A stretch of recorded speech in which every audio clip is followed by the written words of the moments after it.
अस्सलाम वालेकुम असद, कैसे हैं आप? वालेकुम अस्सलाम। अस्सलाम वालेकुम। देखने वाले तमाम नाज़रीन को मेरा प्यारा सा सलाम। उम्मीद करता हूँ आप सब लोग खैरियत से होंगे, ठीक ठाक होंगे। और जी मैं भी ठीक ठाक हूँ। फातिमा आप बताइए, आप कैसी हैं? अल्हम्दुलिल्लाह मैं बिल्कुल ठीक हूँ। अभी चलें जी। इलेक्शंस गए हमारे। हाँ, इलेक्शंस हुए हैं। इलेक्शन की गहमा गहमी हाँ, इलेक्शन के बाद भी चल रही है।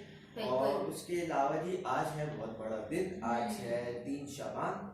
और उसकी मैं आप सब लोगों को बहुत सारी मुबारकबाद पेश करता हूँ। और आपको भी बहुत मुबारक हो 3 शबान। खैर मुबारक। इसी के साथ अभी हमारा रमजान भी करीब आ रहा है, जी, फिर पीएसएल भी करीब आ रहा है। रमजान है। पहले तो शबान चल रहा है, शबान के बड़े दिन चल रहे हैं हमारे। बिल्कुल। उसके साथ साथ फिर 17 फरवरी से इंशाअल्लाह अजीज जी पीएसएल स्टार्ट हो जाएगा। मुल्तान में कराची की टीम पहुंच चुकी है। और पहला मैच वो मुल्तान सुल्तान के खिलाफ खेलेगी इतवार वाले दिन। तो इंशाल्लाह वो आप हमारे साथ लाइव जरूर शेयर कीजिएगा। हम आपके लिए लाइव उसके लिए प्रोग्राम लेके आएंगे बिल्कुल। और हम आपके साथ लाइव होंगे उसके लिए। अभी तक के लिए जो है वो यही है कि सियासत चल रही है। सियासत पे हमने बहुत सारी बातें फातिमा ने कर ली, आप लोग के साथ वीडियोस आपके साथ अपलोड कर ली। इलेक्शन कमीशन के ऑफिस के बाहर से, बिल्कुल। उसके अलावा एहतजाज रिकॉर्ड करवा दिया। फिर हल्के में भी गई, वो लोगों के साथ व्यूज लिए, रिव्यू किए। तो फातिमा कैसी रही आपकी ये जर्नी पॉलिटिक्स के हवाले से? पॉलिटिक्स के हवाले से मुझे ज़्यादा नॉलेज नहीं है, बट जितना भी मैंने जाना तो ये है कि सबके अपने अलग अलग थॉट्स हैं। बिल्कुल ऐसे ही है। सब अपना अलग अलग है कि हम इस पार्टी को जिताना है, उस पार्टी को जीतना है। समझ नहीं आ रहा, बहुत कंफ्यूजन है। जैसे कि अभी तक प्राइम मिनिस्टर कोई फाइनल नहीं हुए हैं कि कौन है, तो उसी में अभी तक देखते हैं वो कब फाइनल होते हैं कि हमारे पीएम कौन बनेंगे। अभी तो फाइनल इस तरह नहीं हो सकता ना, क्योंकि अभी तक तो कोई जमात इलेक्टेबल ही नहीं हुई है कि कौन इख्तिदार में आएगी। वहाँ नून लीग अपने लिए काम कर रही है, पीपल्स पार्टी ने उनको सपोर्ट कर दिया। आज बड़ी डेवलपमेंट हुई है जी। मौलाना फजलुर रहमान जो पीडीएम के सदर रहे थे, उन्होंने जी पीडीएम 2.0 यानी पीडीएम 2 में जो है शमूलियत से माजत कर ली है। और वो कहते हैं कि ये इलेक्शन धांधली के हुए हैं। 2018 में जितने इलेक्शन में धांधली हुई थी, इस इलेक्शन में उससे ज़्यादा धांधली हुई है। और वो नवाज शरीफ को दावत दे रहे हैं कि जी आप आइए, आप हुकूमत ना बनाइए बल्कि मेरे साथ अपोजिशन में बैठिए। और उन्होंने बहुत सारे इदारों से सवालात भी उठाए हैं। और मुल्क में एक जी अलग गहमा गहमी चल रही है। बलूचिस्तान के अंदर तो एहतजाज और धरने चल रहे हैं इलेक्शन के खिलाफ। बलूचिस्तान की तमाम पार्टीज बिलशमूल पीटीआई, वो सब लोग एहतजाज कर रहे हैं और धरने दिए जा रहे हैं। इवन कि हमने पीटीआई के धरने कराची में भी देखे, सिंध के मुख्तलिफ सूबों में देखे, सिंध के मुख्तलिफ शहरों में देखे। सूबा तो पाकिस्तान का होता है। सिंध के मुख्तलिफ शहरों में हमने देखे, कराची में देखे, इलेक्शन कमीशन के बाहर देखा, आरओ ऑफिस के बाहर देखा। और जुम्मे वाले दिन बड़ा अहम है। जुम्मे को तकरीबन जितनी भी पाकिस्तान की पार्टियां हैं, बिलशमूल एक दो के अलावा तमाम पार्टियों ने जुम्मे को कॉल दी हुई है एहतजाज की। तो जुम्मे वाले दिन की बड़ी डेवलपमेंट होगी। और आज एक डेवलपमेंट ये भी हुई कि पीपल्स पार्टी और नवाज शरीफ की जो पार्लियामेंट कमेटी थी वो आपस में बैठे, क्योंकि पीपल्स पार्टी ने जो है बिलावल भुट्टो जरदारी साहब ने जो है नून लीग को बस वज़ीर आज़म के लिए जो है वोट देने का फैसला किया है। तो बस वो वोट जब वो दे देंगे तो समझ लें वो हुकूमत का हिस्सा ही होंगे, लेकिन हुकूमत में कोई वजारत लेने के लिए वो नहीं है। आम लोग ये भी कह रहे हैं, बहुत सारे लोगों से ये भी सुना कि जरदारी साहब ने अपनी सदारत की उम्मीदवार जाहिर की है कि वो सदर बनना चाहते हैं। उसके अलावा सेनेट में अपना उम्मीदवार वो भेजना चाहते हैं। स्पीकर के लिए उन्होंने अपना उम्मीदवार शो किया है कि हम अपने उम्मीदवार स्पीकर के लिए भी भेजेंगे, सेनेट में भी भेजेंगे। तो पीपल्स पार्टी अगर कोई ओहदा लेगी तो वो ये चंद ओहदे होंगे जो कि पीपल्स पार्टी को बहुत फायदे होंगे इन ओहदों से।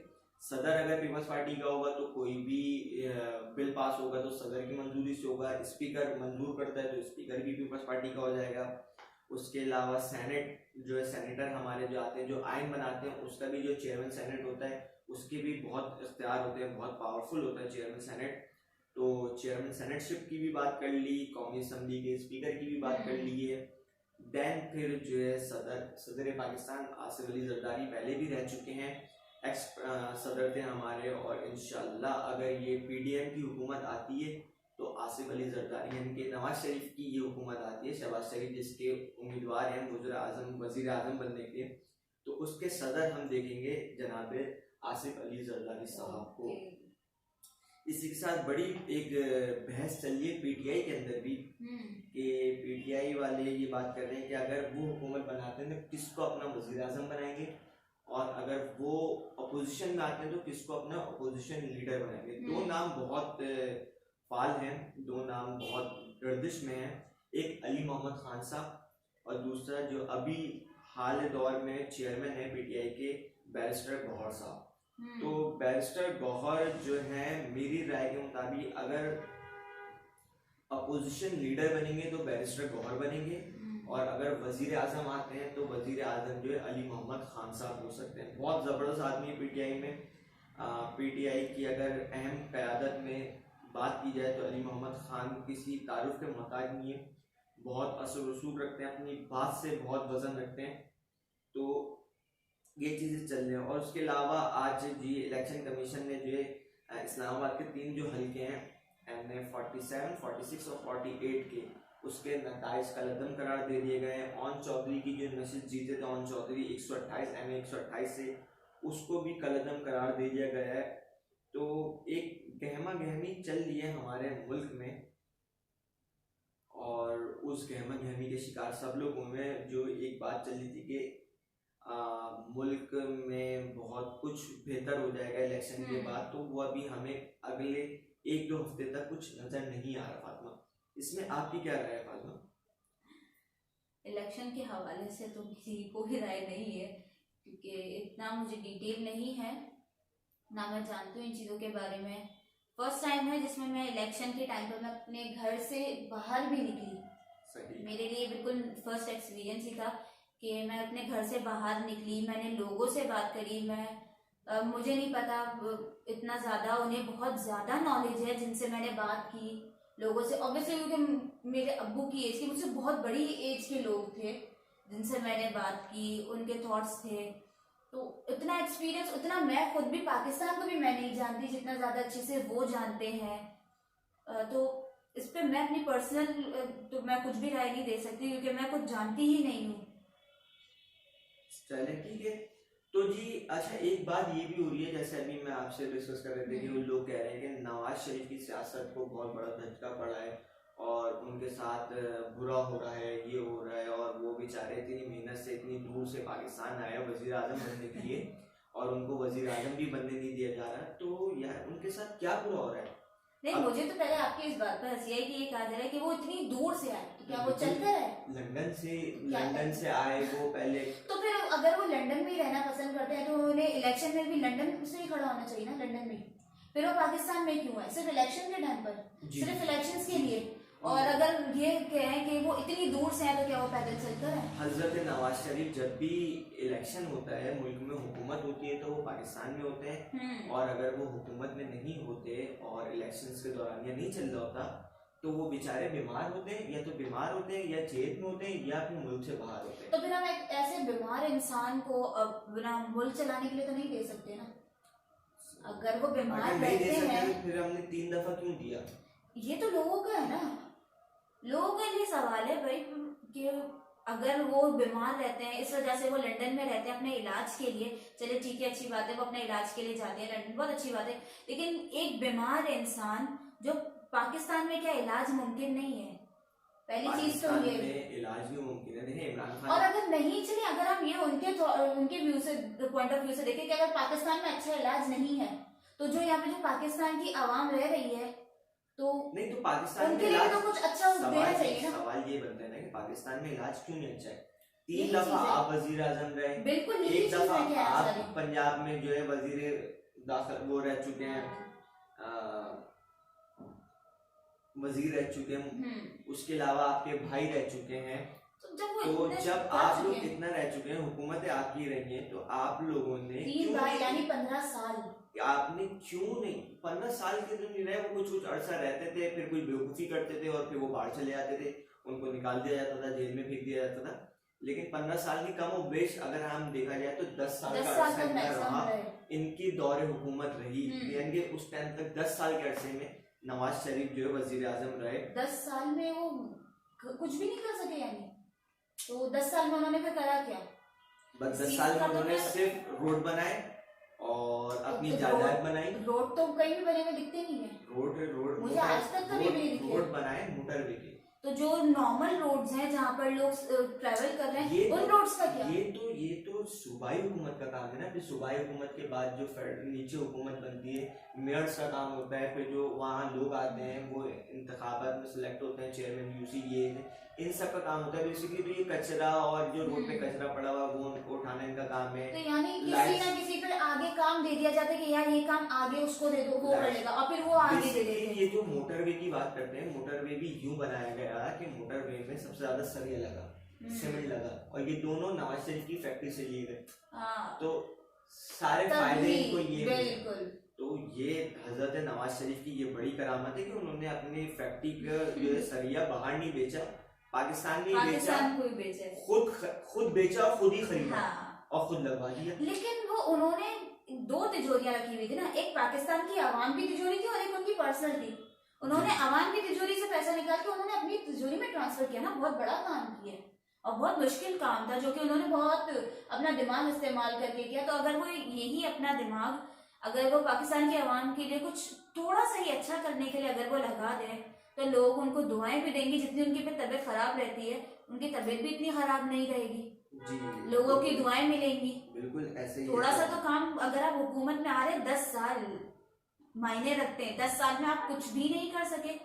इनफैक्ट सिर्फ ये नहीं, किसी भी हुकूमत में किसी भी हुकूमत के फेवर में नहीं हूँ, क्योंकि किसी भी हुकूमत ने कोई ऐसा काम करके नहीं दिखाया। जो भी हुकूमत आती जा रही है, महंगाई सिर्फ बढ़ती जा रही है, कम नहीं हो रही है। देखें, अभी वजीर आला के लिए जब बात ये कह रही है कि नवाज शरीफ के साथ गलत हो रहा है और उनको वजीर आजम नहीं बनने दिया जा रहा है और ये नहीं होने जा रहा, वजीर आला की उम्मीदवार उनकी साहबजादी, वजीर आजम के उम्मीदवार उनके भाई, बिल्कुल। और क्या आपके साथ और क्या अच्छा होगा भाई? नहीं, वो चाह रहे हो कि पूरी फैमिली को उठाकर लाकर बिठा दिया जाए। तो हर दफा ये होता है, कोई उनका समधी है वज़रा में, कोई उनका भांजा है, कोई भतीजा है, कोई बेटा है, कोई वो है, कोई फला का भाई है, कोई किसी का भाई है। तो ये फैमिली फंक्शन चल रहा है या पॉलिटिक्स है? चले, अभी एक वो है कि पीपल्स पार्टी की राब्ता कमेटी का मुस्लिम लीग नून की राब्ता कमेटी से टेलीफोनिक वो हुआ है और दोनों कमेटियों के दरमियान मुशावरती इजलास के ऊपर बात चल रही है। इजलास में महंगाई, बेरोजगारी और गुर्बत से निजात से मुतालिक तजवीज पेश की है। इसी की तजवीज पे काम होगा इंशाअल्लाह। ये तो सिर्फ हंसने के लिए न्यूज आती है, ऐसी न्यूज। माशी सियासी दहशतगर्दी के चैलेंजेस खित्ते के लिए मुस्तहकम जमहूरी हुकूमत कायम होना चाहिए।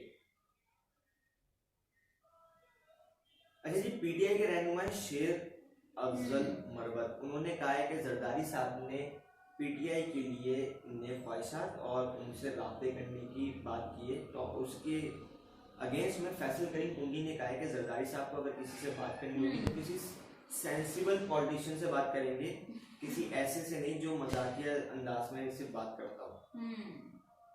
सर, इस्लामाबाद में एक चीज आई है सर, इस्लामाबाद में श्रीनगर हाईवे के करीब से मिसाइल बरामद हुआ। वो ये तो बड़ी खतरनाक रिपोर्ट आई है आपके पास।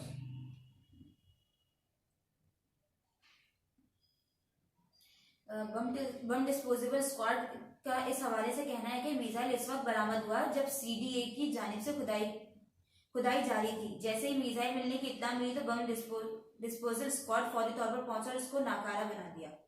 ये एक अच्छी बात है, यानी किसी ने वहां पे बम नफ्स किया हुआ था। हाँ। क्योंकि कुछ वो ऐसा काम चाह रहे थे जो पाकिस्तान के लिए जैसा नुकसान हो।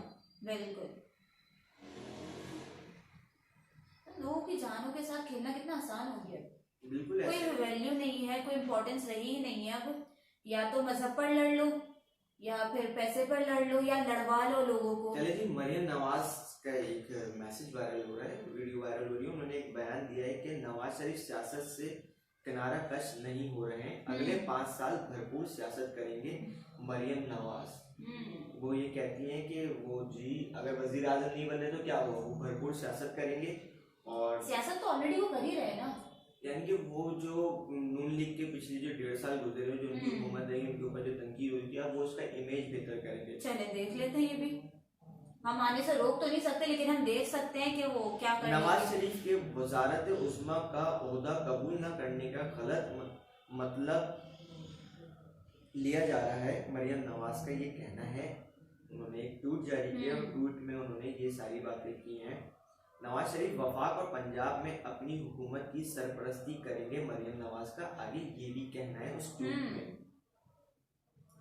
तो जनाब नवाज शरीफ साहब बिल्कुल अगर वजीर आजम नहीं बनेंगे तो इख्तियारात वो वजीर आजम वाले ही रखेंगे। और मैंने जहाँ तक सुना है, जिस रावण में जिस घर में वो रहते हैं उसमें एक कमरा ऐसा है जिसको प्राइम मिनिस्टर हाउस कहा जाता है, प्राइम मिनिस्टर रूम कहा जाता है। तो बेचारे खुद साख्ता प्राइम मिनिस्टर उन्होंने हाउस बनाया हुआ है और वो वहाँ के प्राइम मिनिस्टर भी हैं माशाल्लाह से। तो जी ये सूरत हाल है, आज की बड़ी गहमा गहमी चल रही है और बड़े बड़े लोग जो है इसमें इन्वॉल्व चल रहे हैं। क्या देखते हैं नवाज शरीफ साहब क्या करते हैं। लेकिन सबसे बड़ा जो खतरा बजाया वो बजाया है मौलाना फजलुर रहमान ने, जिन्होंने स्ट्रेट फॉरवर्ड आके ये कह दिया। बेसिकली इसकी एक रीज़न ये भी है, रीज़न ये कि यार जब पीडीएम बनी थी तो इनको पहले सदर मुंतखब किया गया था और इन्होंने मफाहमत का काम अदा किया था पीपल्स पार्टी और मुस्लिम लीग नून में। ये ब्रिज का कैरेक्टर अंजाम दे रहे थे और ये ब्रिज बने थे दोनों को मिलाने में। इस दफा जब हुकूमत बन रही है तो इनको किसी ने पूछा ही नहीं।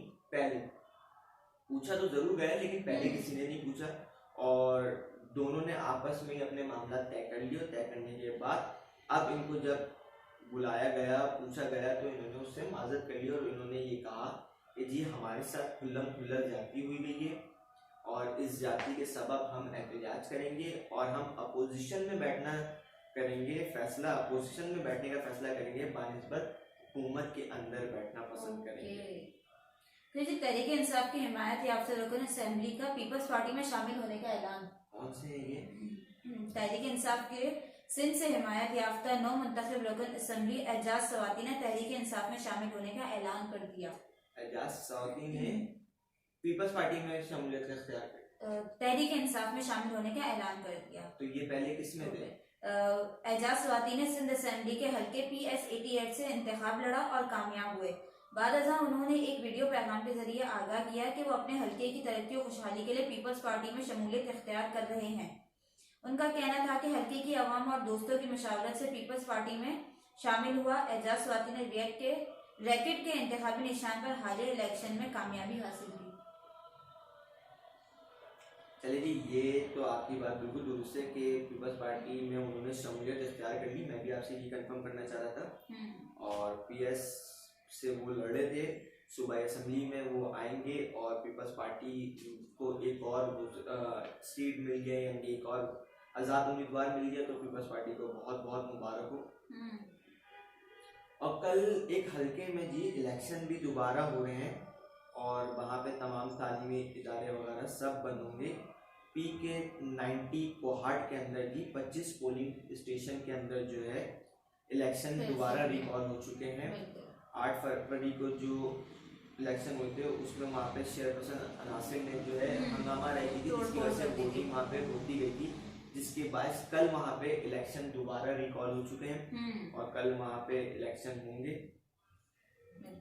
और आज सबसे अफसोसनाक खबर मैं आपके साथ शेयर करता चले जाऊँ अपने व्यूअर्स के साथ कि फेडरल बे एरिया ब्लॉक 16 में एक हादसा हुआ है कि हॉस्पिटल के बैक साइड से एक कम सिन बच्चे की जख्मी हालत में बॉडी मिली थी और 2 क्लास का वो बेचारा बच्चा अफनान जो है 2 क्लास का स्टूडेंट था और उसको कुछ लोग बाइक पे फेंकते गए थे और जब उसको हॉस्पिटल मुंतकिल किया जा रहा था तो उसने वहीं दम तोड़ दिया है। तो ये बहुत खतरनाक खबर है आज के हवाले से। वैसे तो बहुत सारी छोटा सा मासूम सा बच्चा, सोचे 2 क्लास में पढ़ने वाला बच्चा। मैंने उसकी तस्वीरें देखी तो बहुत ही खूबसूरत सा बच्चा था वो जिसके साथ ये हुआ है। तो बस आज की वीडियो को हम यही ख़त्म करते हैं। प्लीज़ आप अपने इस चैनल को भरपूर सपोर्ट करते रहिए, हमें लाइक करते रहिए, शेयर कीजिए हमारी वीडियोस को अपने दोस्तों अजीज़ों अकरबा में हमें शेयर कीजिए ताकि हमारे व्यूअर्स बढ़ें और हमारी फैमिली में इजाफा हो। सब्सक्राइब जरूर करेगा हमारे चैनल को, बेल आइकन जरूर प्रेस कीजिएगा। और जब तक के लिए हमें इजाज़त दीजिए। अल्लाह हाफिज़। अल्लाह हाफिज।